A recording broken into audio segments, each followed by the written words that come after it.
Hey guys, welcome to the channel. It's called How to Forge. My name is Steven, and today I'm going to be teaching you how to make a heat treating forge for large knives and machetes. Everything you're going to need is on the table, starting with brick pavers. You can get these at Home Depot. They're usually about $1 or 88 cents a piece. A piece of black iron pipe, 36 inches long in this case.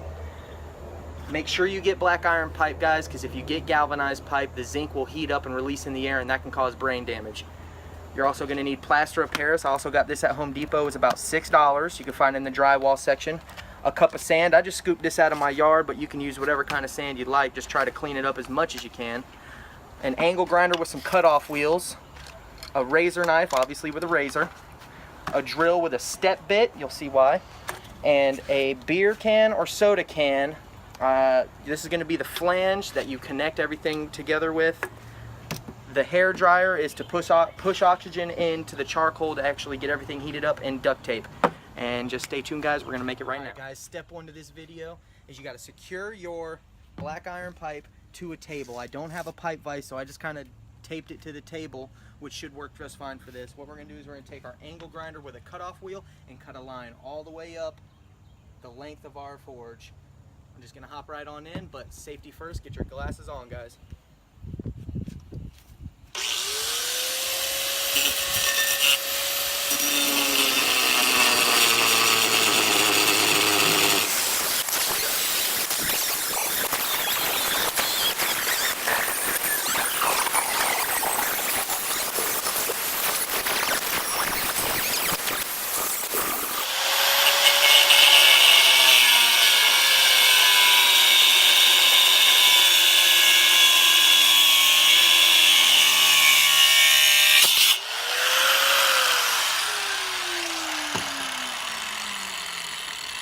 Alright, now that that's done, you guys can see that this is actually where the air is going to come up. The hair dryer is going to be pushing it through this hole. It's going to come up and it's going to heat all the charcoal up inside the brick pavers. If you don't have an angle grinder and cutoff wheels, what you can do is just get a drill and drill a bunch of holes. But I find this to be a little bit quicker and easier and nicer to do. And the next step will be to mix up our concrete. That'll actually plug this end, as well as make our flange heat resistant. Alright guys, when you're done, you should have a hole in the bottom of your can or flange just big enough to stick your pipe through. And remember earlier I mentioned how I taped the end of the pipe shut. That's to keep any of our mix from getting in there and clogging up, which would kind of defeat the purpose. So once it's just big enough to fit in there, you can just set that aside. And now we're going to mix up our concrete mix with the plaster of Paris and the sand so that we can fill this puppy up. Alright guys, next what you're going to want to do is make our kind of redneck cement, which is 1 part plaster of Paris and 1 part sand. You can mix this up to 1,000 gallons, it doesn't matter, the parts stay the same. And I'm not going to use measuring cups or anything like that because we're not making rocket fuel, but you just kind of open it up like an old school milk carton, which never opened up right back then either. Just gonna kind of ballpark half.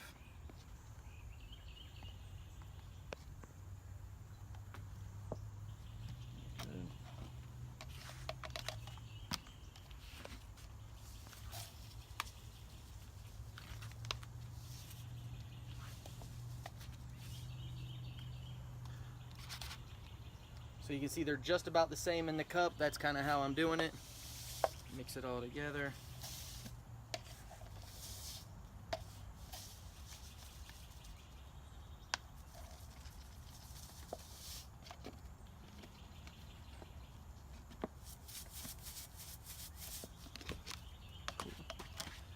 Now that you got it kind of mixed together, we're going to add a little bit of water. And as soon as you add the water, guys, it activates it so your timer starts. This stuff sets really quick, so have your stuff together once you start getting it mixed. And it does not take a lot of water to make this. I like to mix mine a little bit thick. That way I can kind of mold it more like clay rather than water. This is the Stirmaster 4000.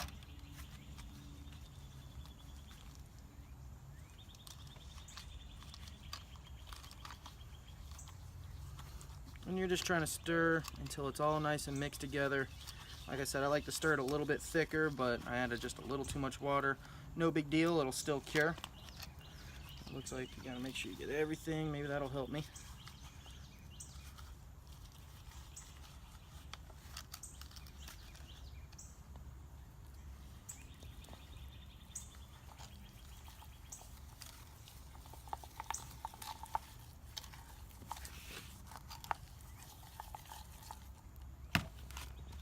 Should look a little something like this when you're done, kind of like, I guess, thick batter. Then you're gonna put your pipe back in your can where you wanted it, and there's just a little bit of a gap you can see around there. I'm just gonna tape that shut so I don't get any leakage. That's where the duct tape comes in handy again.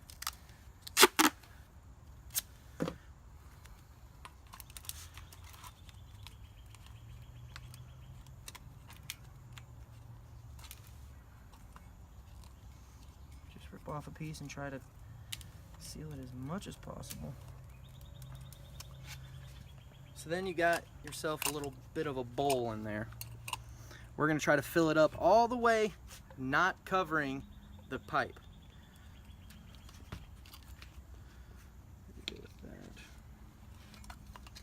Set it down. Of course, it's not going to cooperate.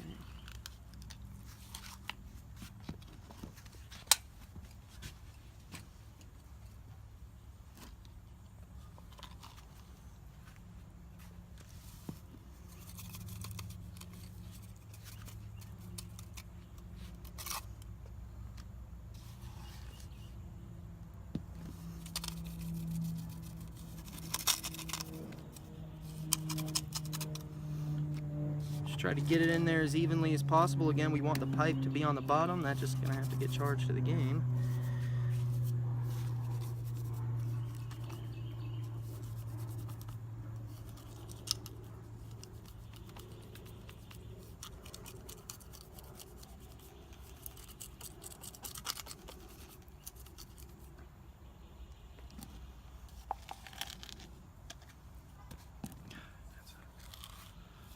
Okay, a little bit more. It doesn't have to look pretty, guys. But extra credit if you do. So it should look something like that, and this stuff will set quick, so just let it sit for about 5 or 10 minutes and come back and we'll show you the next part. Alright, and now that this is starting to set a little bit, what we're going to do is we're going to take the tape off the bottom that we had to seal it from coming out. Try to be very careful because it is not all the way dry. You're not going to want to wait until it's all the way dry to do this part.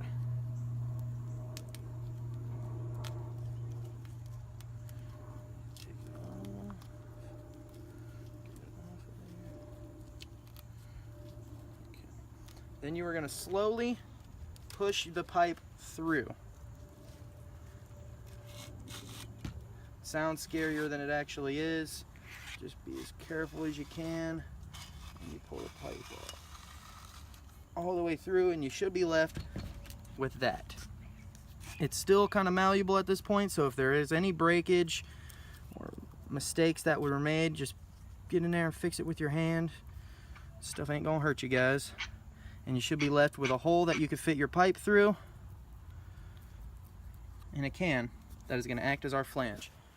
Now we're going to set that aside and let it cure all the way, and we're going to finish making the actual forge.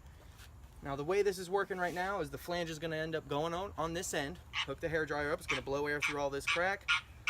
The last thing you're going to want is all your air escaping through this side. Now you could buy a mechanical plug to go on the end of this, but we're just going to use the last bit of our leftover cement, and we're going to make a plug out of it.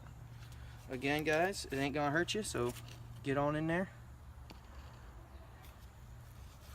Grab a little bit. This is why I like to mix it a little bit thick. You're gonna make a plug out of it. Extra points for looking pretty, but it is not necessary.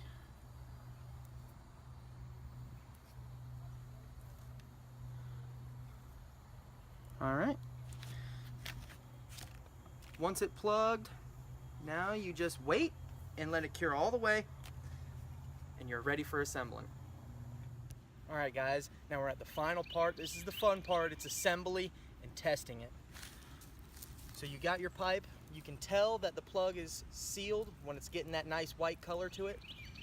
You're gonna take it, set it aside, and set your bricks down. You can do this on the floor, or you could do it up on cinder blocks or whatever. I like to do it this way because now you can just disassemble it, take it wherever you want, or put it away so it's not mucking up your yard. So you kind of set them down flat and angle. This is gonna end up being the bowl of your forge.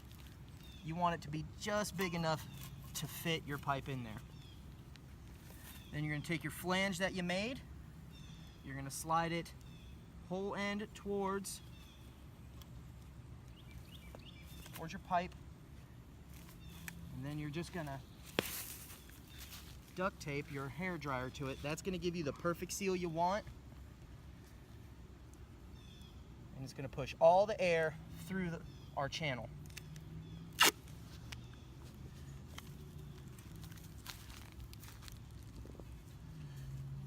Might actually want to pull it off.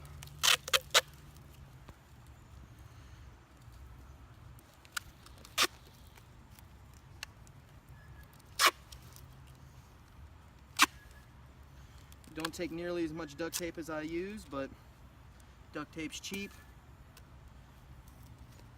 Put it back on your flange. And as far as hair dryers go, I get mine from Goodwill. They're usually about $5. Get one with a cold setting, or else it'll blow hot air into your flange, which defeats the purpose of the flange. It'll heat up your hair dryer and make it trip. So get one with a cold setting and tape down the cold button like I did here. We're gonna test it real quick. Oh yeah. Oh yeah. Now the next step is lighting and using it. All right guys, now in order to get your charcoal forge burning, you're gonna need charcoal. This is some stuff that I made myself. I made it out of pallets and yard trash. I can show you guys a video on that later on how I get it done. But basically I just rip up some old paper and get it in there. Nice and spread out throughout the whole thing.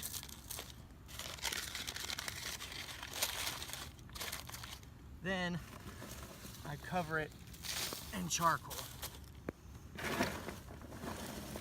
Now if you guys do want to buy your charcoal, I suggest getting lumpwood charcoal, not Kingsford.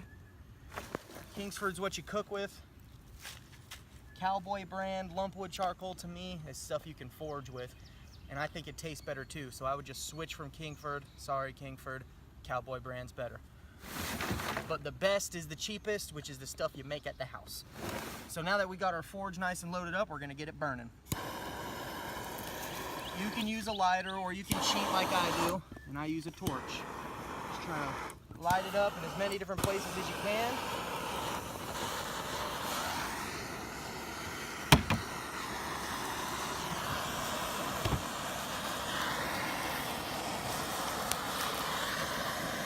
You're just trying to get the paper on fire. Turn your hair dryer on. And you can see it's starting to make that fire grow. Now this is just a hair dryer on low, and high it can really pick up.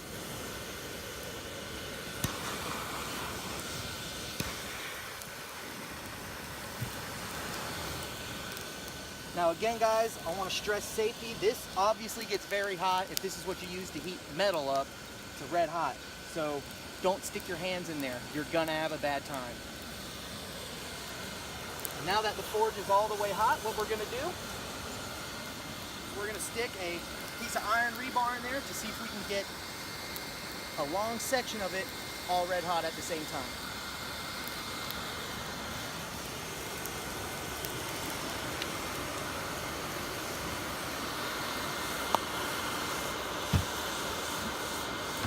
You're gonna just shove it in there with the charcoal and then cover it.